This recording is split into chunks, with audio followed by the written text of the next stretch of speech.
देखिए, जितने जो नालायक लोग होते हैं ना, उनको आप कितनी भी फटकार लगा लो, वो सुधरने वाले नहीं है।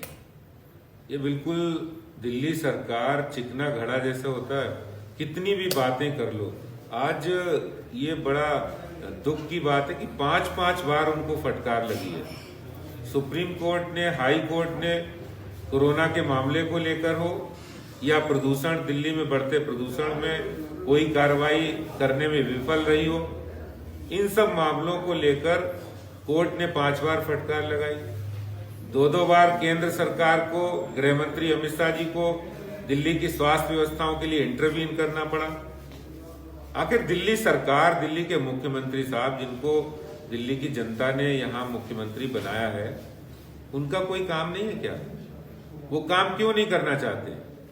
असलियत यह है कि उनकी काम करने की नीयत नहीं है, मंशा नहीं है, ना इच्छा शक्ति है।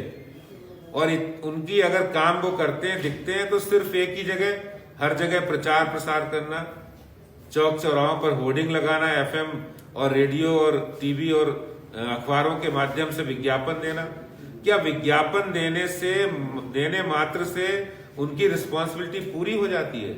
क्या विज्ञापन देने से कोरोना के खिलाफ जंग पूरी हो जाएगी?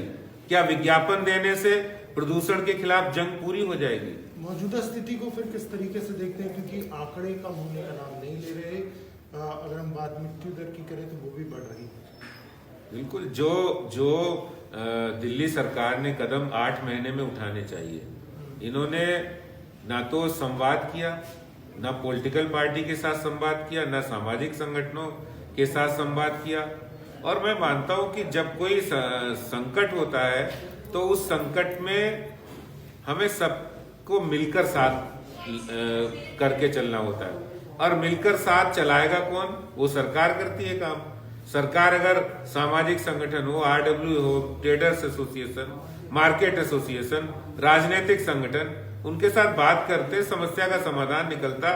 और आप अपने स्तर पर दौरा करते, अस्पतालों का दौरा करते, जो व्यवस्थाएं अधूरी हैं, 8 महीने तक आप सोते रहे। मार्च में कोरोना शुरू हुआ था, उसके बाद और प्रांतों में, स्टेट्स में कम हो गई रफ्तार, दिल्ली में बढ़ गई। आपने भीड़ में अवेयर करने के लिए कुछ नहीं किया।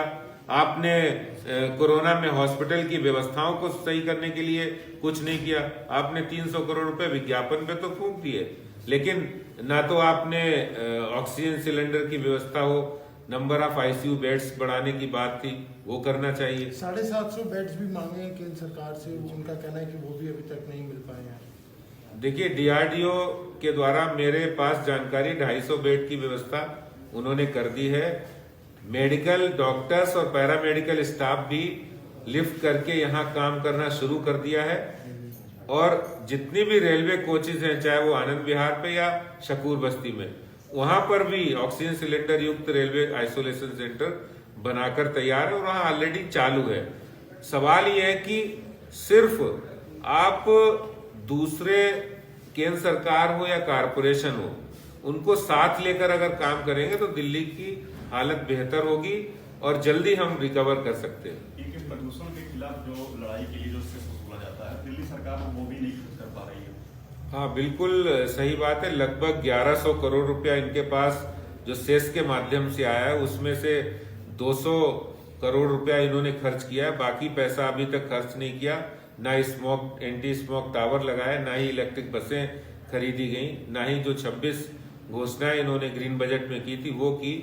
और मुझे समझ में नहीं आता है दिल्ली सरकार, दिल्ली के मुख्यमंत्री साहब कर क्या रहे हैं। वो उनका काम सिर्फ, इनके मंत्री प्रेस कॉन्फ्रेंस करते हैं, खुद प्रेस कॉन्फ्रेंस करते हैं, घोषणाएं करते हैं, लेकिन जमीनी काम कोई हो ही नहीं रहा है। और इसीलिए दिल्ली के हालात बिगड़ रहे हैं।